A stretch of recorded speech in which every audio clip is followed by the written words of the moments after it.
అఖిలభువనదీపం భక్తచిత్తాబ్జసూర్యం సురగుణమునిసేవ్యం తత్వమస్యాదిలక్ష్యం హరిహరసుతమీశం తారకబ్రహ్మరూపం శబరిగిరినివాసం భావయే భూతనాదం.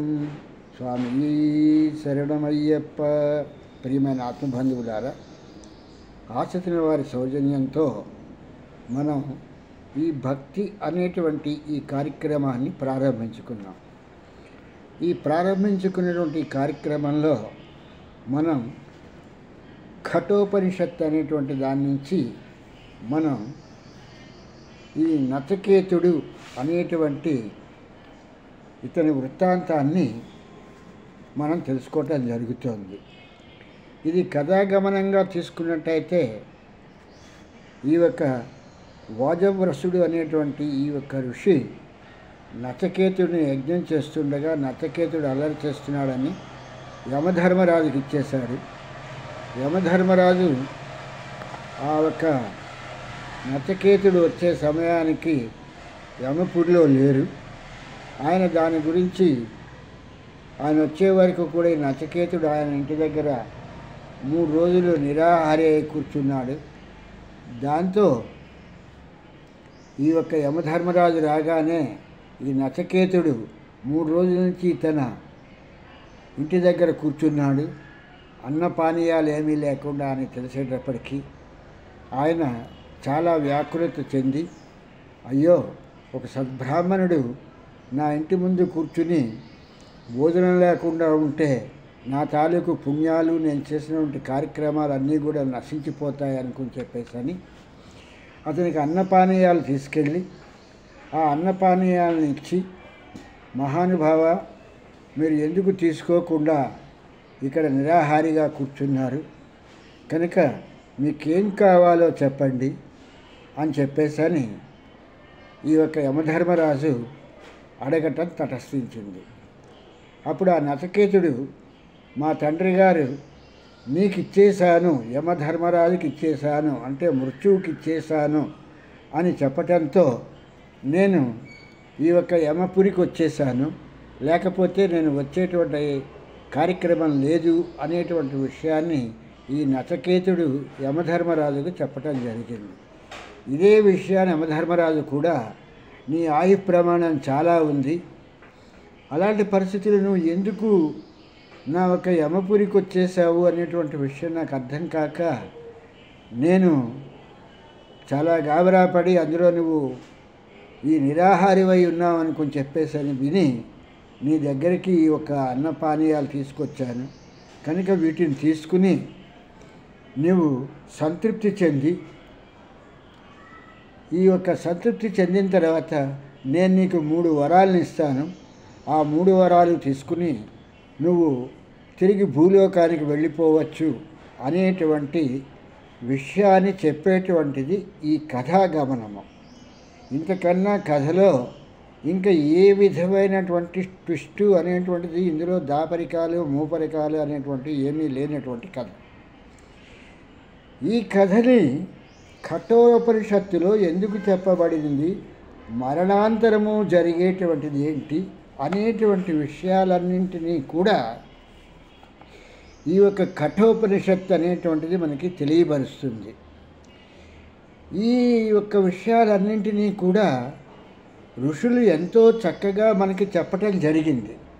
కానీ మధ్యలో ఉన్నటువంటి వాళ్ళు దీన్ని మనకి ఎందుకు ఇటువంటి ముఖ్యమైన విషయాలు అందించలేదు అనేటువంటిది అర్థం కాని ఒక ముఖ్యమైనటువంటి విషయము.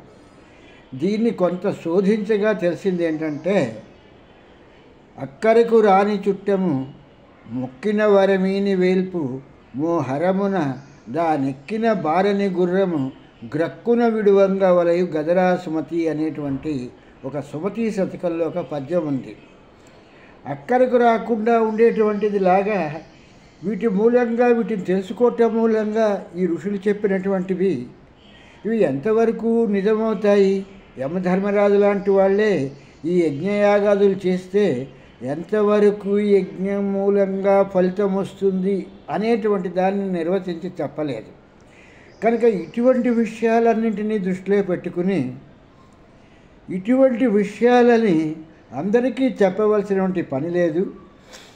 ఎవరికి కావాలి అనుకున్నటువంటి వాళ్ళు అధ్యయనం చేస్తారు అనేటువంటి ఒక దృక్పథంతో ఈ యొక్క ఋషుల దగ్గర నుంచి ముని సాంప్రదాయానికి వచ్చేటప్పటికి ఈ విషయాలన్నింటినీ కూడా మరుగున పెట్టడం జరిగింది అనేటువంటి విషయం ఇక్కడ గమనించవలసినటువంటి విషయం.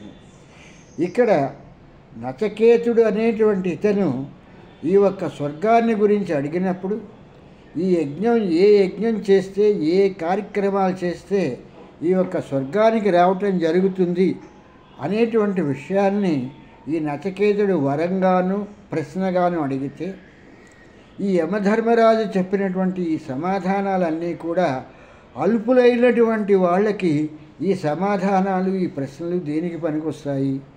జీవనోపాధి గురించి పొద్దునుంచి లేచి కష్టపడేటువంటి వీళ్ళు ఈ ప్రశ్నకి జవాబులు విని వీళ్ళు బాగుకునేది ఏమిటి, వీళ్ళు పొందేటువంటిది ఏంటి అనేటువంటి ఒక దృక్పథంలో ఈ యొక్క మునులందరూ కూడా ఈ విషయాలన్నింటినీ కూడా బహిర్గతం చేయకుండా అంతర్గతంగా అన్నట్టుగా వాటిని తెలిసిన జ్ఞానులు తప్పితే మిగిలిన వాళ్ళకి ఎవరికీ కూడా ఈ విషయాలను తెలియనివ్వలేదు. ఈ అజ్ఞానులందరూ కూడా కూర్చుని కథలు చెప్పడానికి ప్రారంభించి నేను రామాయణం చెప్తాను, భారతం చెప్తాను, భాగవతం చెప్తాను అంటే ఈ యొక్క పురాణాలన్నీ కూడా ఈ ఒక ఉపనిషత్తుల్లో నుంచి వచ్చినటువంటివే తప్పితే పురాణాల్లో నుంచి ఉపనిషత్తులు కానీ వేదాలు కానీ రాలేదు. వేదాల్లో నుంచి ఉపనిషత్తులు రావటం జరిగింది. కనుక యజ్ఞాలు ఇలాంటివన్నీ కూడా వేదాల్లో నుంచి రావటం జరిగింది. అటువంటి విషయాల్ని ఎత్తుకుని అటువంటి విషయాల్ని తీసుకుని చెప్పలేనటువంటి వాళ్ళందరూ కూడా చెప్పేటువంటిది ఏంటంటే నేను రామాయణం చెప్తాను, భారతం చెప్తాను, భాగవతం చెప్తాను అని చెప్తారు. అవి కూడా కథలైనా కూడా వాటిలో కూడా ఈ ఉపనిషత్తుల సారాంశం అంతా కూడా అందులో అంతర్భాగంగానే ఉంది. కానీ కథాగమనంగా చెప్పడానికి అతి తేలికగా ఉన్నటువంటి వస్తువు కాబట్టి మేము వాటిని చెప్తాము అనేటువంటి విషయానికి రావటం జరిగింది. అందులో కూడా కొన్ని దగ్గరలోకి వచ్చేటప్పటికి ఎలా అనిపిస్తుందంటే ఈ తెలిసి తెలియలేనటువంటి వాళ్ళు మాట్లాడినటువంటి మాటల మూలంగా ఆది కావ్యమైనటువంటి రామాయణము పుక్కిట పురాణంగా తయారైపోయి ఎవరి నోటికొచ్చినట్టు వాళ్ళు మాట్లాడటం మూలంగా అందులో ఉన్నటువంటి ముఖ్యమైనటువంటి కథాగమనం అంతా కూడా పోయింది.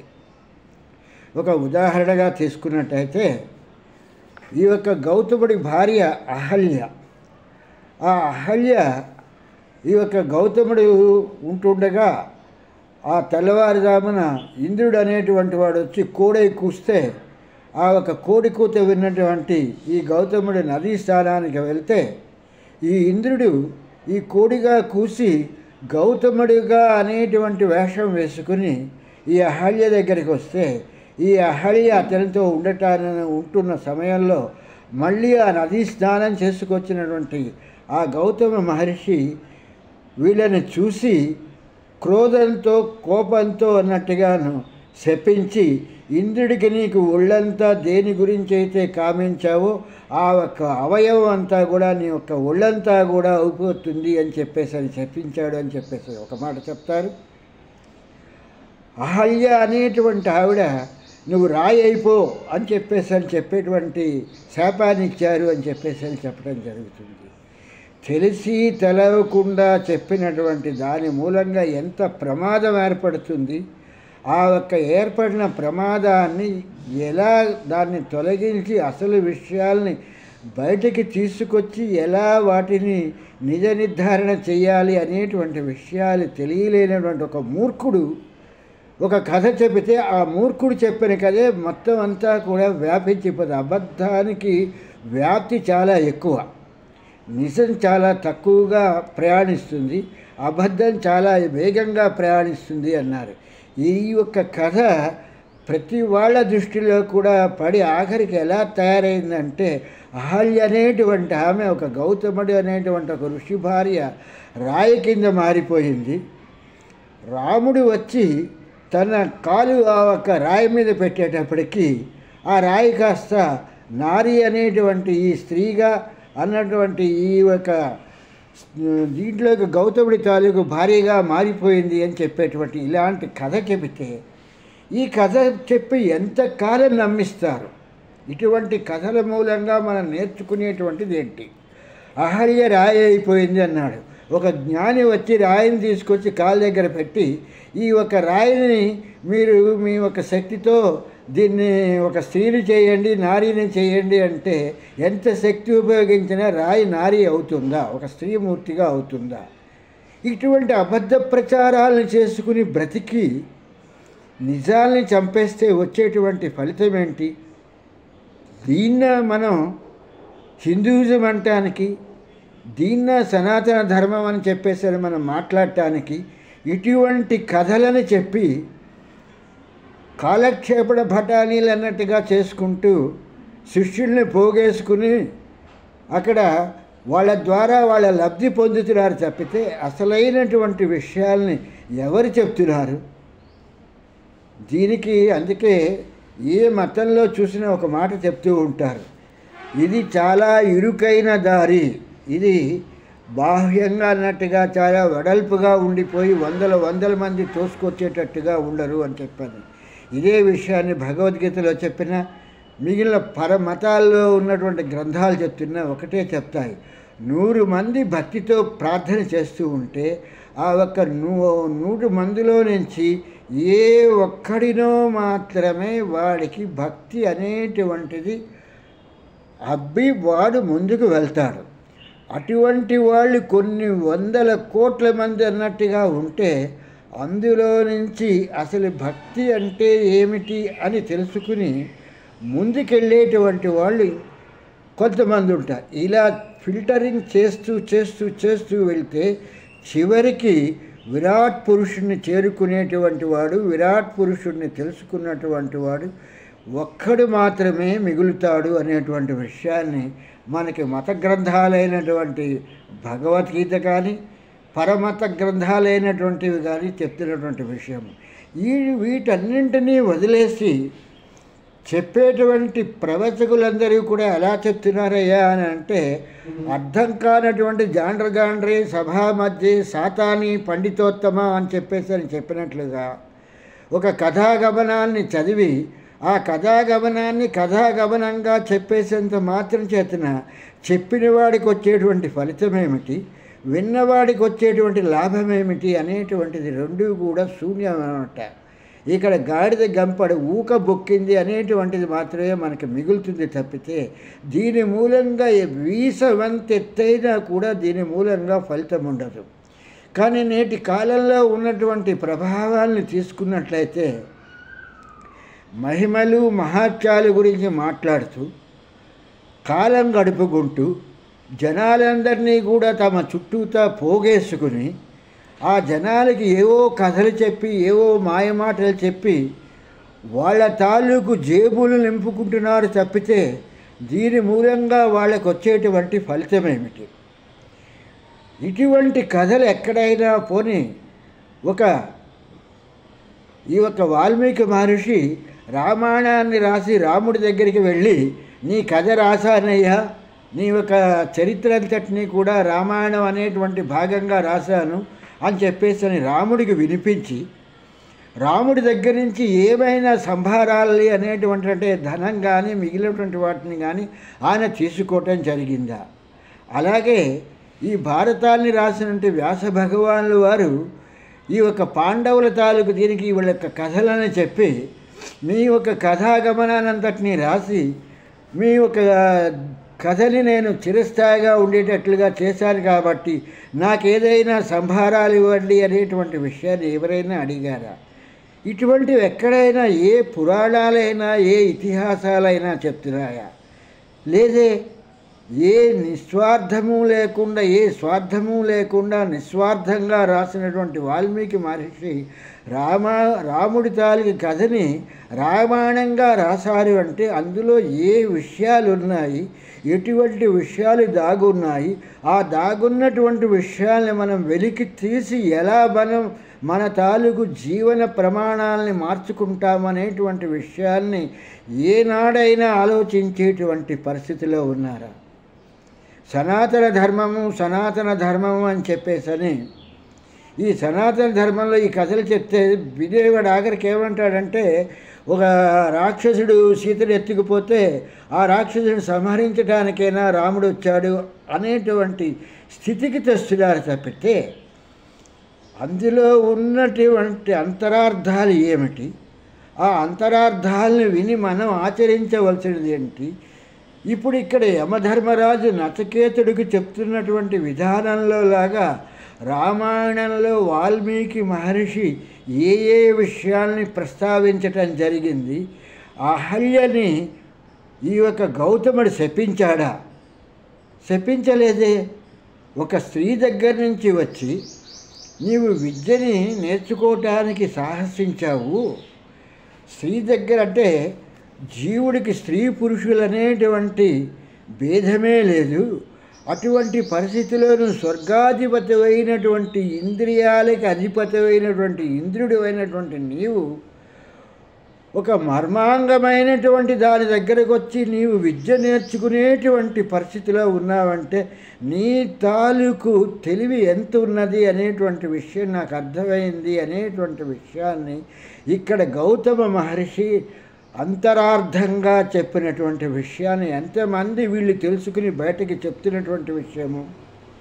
కనుక ఆ అహల్యకి ఆయన ఏం చెప్పారంటే, గౌతముడు నువ్వు ఎవరికైనా ఏదైనా ఒక విషయాన్ని చెప్పాలి అని అనుకున్నప్పుడు నీకున్నటువంటి స్థితి ఏమిటి, నీకున్నటువంటి ఆత్మ యొక్క సమన్వయ యోగం ఎంత, నీకున్నటువంటి ఆత్మ విద్య ఎంత, ఇలాంటివన్నీ నీవు పరిశీలించుకున్న తర్వాత మాత్రమే నీవు ఒకళ్ళకి బోధ చేయాలి తప్పితే ఏదీ లేకుండా నేను బోధ చేసేస్తాను అని చెప్పేసానంటే నువ్వు తప్పు చెప్పినా లేకపోతే నువ్వు అబద్ధం చెప్పినా ఇంకేమి చెప్పినా దాని ప్రచారం ఎంత దుర్మార్గంగా ఎంత హానికరంగా వెళ్తుందో నీకు అది తెలియలేదు. నీకున్నటువంటి పరిజ్ఞానాన్ని తీసుకుని నువ్వేమన్నా ఒక తపస్సు చేసావా? నీకు ఆత్మ అంటే ఏంటో తెలుసా? నీకు బుద్ధి అంటే ఏంటో తెలుసా? నీకు మనస్సు అంటే ఏంటో తెలుసా? ఇంద్రియాలంటే ఏంటో తెలుసా? ఈ ఇంద్రియాలు ఎలా ప్రవర్తిస్తాయో తెలుసా? ఏమీ తెలియలేనటువంటి నీవు ఇంద్రియాలకు అధిపతి అయినటువంటి ఇంద్రుడికి నీవు ఉపదేశం చేసేటువంటి పరిస్థితిలో ఉన్నావంటే నీ స్థితి ఏమిటి ఒకసారి ఆలోచించు అని చెప్పేటువంటి విషయాన్ని అహల్యకు ఈ యొక్క గౌతమ మహర్షి చెప్పటం తటస్థించింది. అప్పుడు ఆమె తన తప్పు తెలుసుకొని, స్వామి నాకు నిజంగానే ఏ విషయమో తెలియదు, ఇంద్రియాలకి అధిపతి అయినటువంటి ఈ ఇంద్రుడు వచ్చాడు కదా, నేనేదో చాలా గొప్పదాన్ని అనుకుని నేను ఈ యొక్క దేవేంద్రుడు అనబడేటువంటి ఇతను దేవతలకి అధిపతి కాబట్టి ఇతనికి నేనేదో చెప్దాము, దీని మూలంగా నేను లోకంలో చాలా గొప్ప ప్రచారం పొందుతాను అనుకుని చెప్పేసేటువంటి ఒక ఉద్దేశపూర్వకంగా నేను ఇతనికి సారాంశాన్ని చెప్పాను తప్పితే నాకు మీరన్నట్టుగా నాకు ఈ ఉపదేశ సారాంశాలు ఏవి కూడా పూర్తిగా నాకు తెలియదు అని చెప్పేసాను అన్నప్పుడు ఆ యొక్క గౌతమ మహర్షి ఆమెకి ఈ యొక్క ఆత్మతో ఎలా వీటన్నింటినీ తెలుసుకోవాలి, బుద్ధి అంటే ఎలాగా, జ్ఞానం అంటే ఎలాగా, జీవుడు ఎక్కడ ఉంటాడు, దానికి ఉన్నటువంటి ప్రాణస్థితి ఏమిటి, ఇవి ఎటువంటి పరిస్థితుల్లో దేహంలో ఉంటాయి అనేటువంటి విషయాలన్నింటినీ కూడా తీసుకుని ఇక్కడ చెప్పటం జరిగింది. ఈ చెప్పినటువంటి విషయాలనే ఇక్కడ యమధర్మరాజు కూడా ఈ నచికేతుడు అనేటువంటి వాడికి చెప్పటం జరిగింది. ఈ యొక్క విరాట్ పురుషుడైనటువంటి ఈయన తనతో పాటుగా ప్రకృతి అనేటువంటి దాన్ని సృజించడం జరిగింది. ఈ ప్రకృతిలోకి వచ్చేటప్పటికి బ్రహ్మ విష్ణు మహేశ్వరులు అనేటువంటి వాళ్ళని ఈయన తన అధిపతులుగా చేసి తను ఎవరికీ కూడా కనిపించడు. విరాట్ పురుషుడిని చూసిన వాళ్ళు ఎవ్వరూ లేరు. అతని వాక్కుని మాత్రము విన్నటువంటి వాడు ఎవరయ్యా అంటే ఒక నారద మహాముని అని మాత్రము కొంతవరకు చెప్పటం జరుగుతోంది. అది ఎంతవరకు అనేటువంటిది ఏ వేదము కూడా పూర్తిగా దాన్ని నిర్వచించలేదు. అటువంటి పరిస్థితిలో గౌతముడు ఏం చెప్పుకొచ్చాడు అని అంటే, ఈ యొక్క బ్రహ్మ విష్ణు మహేశ్వరులు అనేటువంటిది ఈ 3 టైర్ సిస్టమ్ అనేటువంటి దాన్ని విరాట్ పురుషుడు ఎందుకు తీసుకున్నాడు అని అంటే, ఈ సృష్టి క్రమంలో ఈ ప్రకృతిలో కూడా తల్లి అనేటువంటిది బ్రహ్మతో సమానము. ఈ తల్లి దగ్గర నుంచే సృష్టి క్రమం అంతా కూడా ప్రారంభమవుతుంది. తల్లి తాలూకు ఏదైతే సృష్టి చేసే ప్రదేశం ఉందో ఆ సృష్టి చేసేటువంటి ప్రదేశంలో ఆకాశము ఉంది, వాయువు ఉంది, అగ్ని ఉంది, జలం ఉంది, భూమి ఉంది, అన్నీ ఉన్నటువంటి దీంట్లో ఆ ఒక్క ప్రదేశం ఉన్నది. ఆ ప్రదేశాల్లోకి ఎప్పుడైతే ఈ యొక్క ప్రకృతి తత్వంలో ఆమెలో ఉన్నటువంటి జీవుడు ప్రవేశిస్తాడో, జీవుడితో పాటుగా కూడా ప్రాణం కూడా అదే సమయంలో ద్రవ పదార్థంగానే ప్రవేశిస్తుంది. అంత తప్పితే ఘన పదార్థాలుగా ఎక్కడా ఏది కూడా వెళ్ళదు. కనుక ఈ ద్రవ పదార్థంలో నుంచి వెళ్ళినటువంటి మైక్రోబైట్స్లో వెళ్ళినటువంటి ఈ ద్రవ పదార్థంలో ఉన్నటువంటి ఈ యొక్క పరమాణువులు ఇంత దేహానికి మూల పదార్థం అవుతోంది.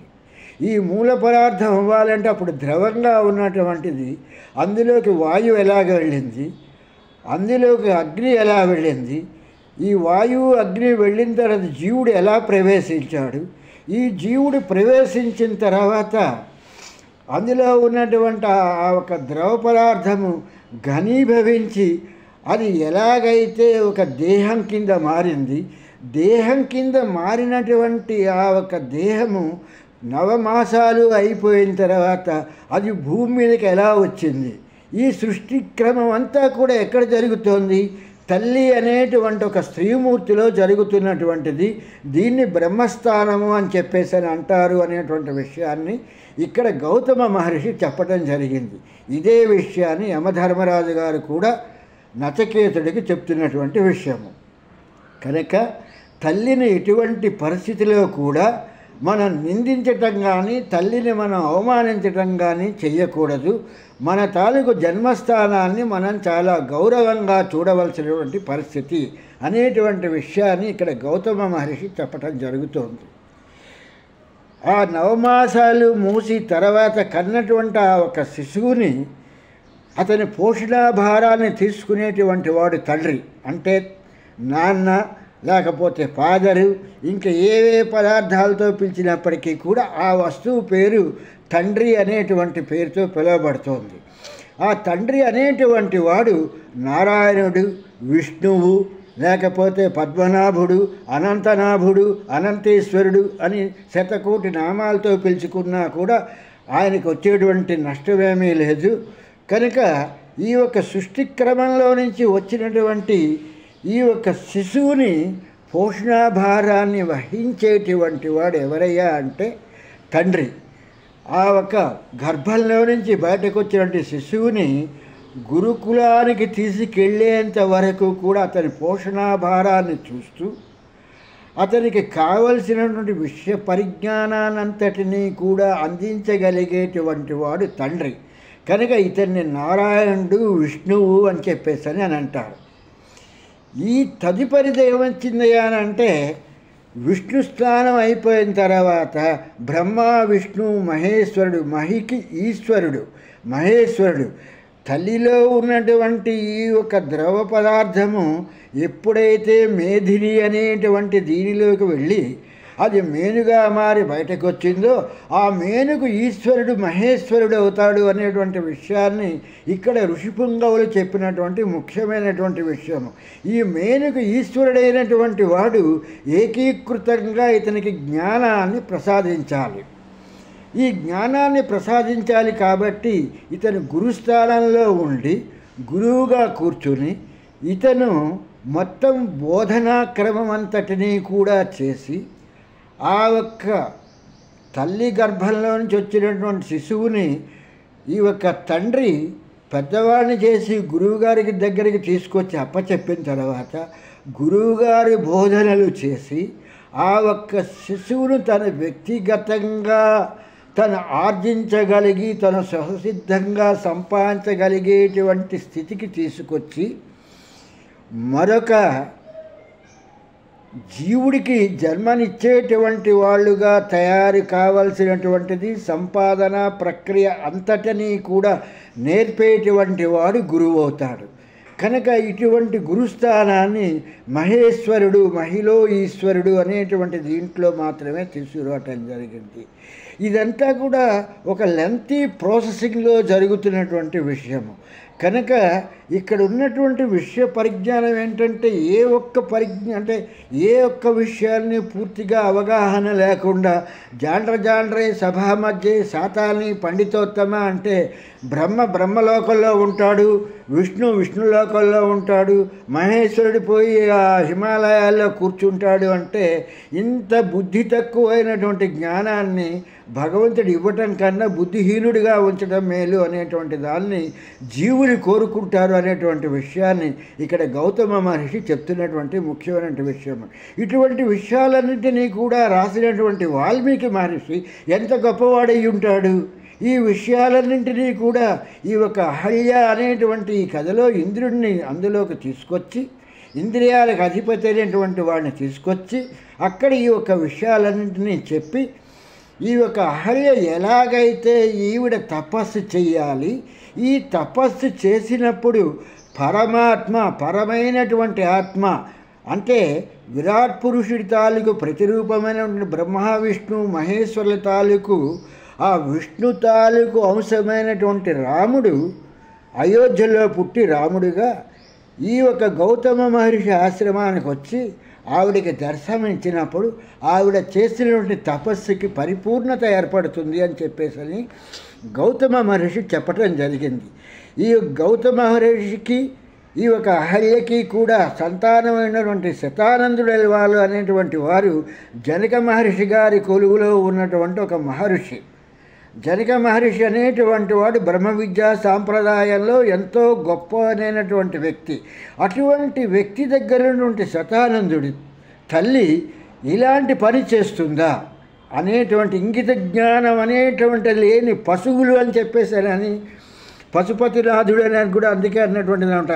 ఈ యొక్క మూర్ఖులందరికీ కూడా ఇటువంటి కథ చెప్పటం మూలంగా ఈ మూర్ఖులందరికీ కూడా ఇలాంటి కథలు విని అహల్య రాయి అయిపోయింది అని చెప్పేసని ఇలాంటి పశుతత్వ కథలన్నీ వినటం ప్రారంభిస్తున్నారు తప్పితే నిజమైనటువంటి గురువులను ఆశ్రయించి ఆ గురువుగారి దగ్గర నుంచి ఇటువంటి ముఖ్యమైనటువంటి విషయాలను తెలుసుకుంటే అప్పుడు నచికేతుడు యమధర్మరాజు మాట్లాడినటువంటి మాటల్ని చాలా ఈజీగా చెప్పటం అనేటువంటిది జరుగుతుంది.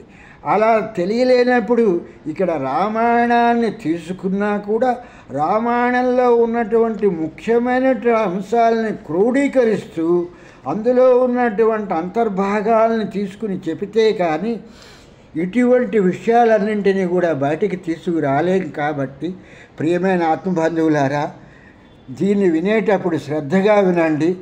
ఏదో మామూలుగా కథాగమనంలాగా కాకుండా రామాయణ భాగవత కథల్లాగా కాకుండా నేను కూడా మీకు పూర్తిగా ఈ యొక్క బ్రహ్మ విద్యా సాంప్రదాయానికి సంబంధించిన విషయాన్ని నేను పూర్తిగా విడమర్చి చెప్పలేదు.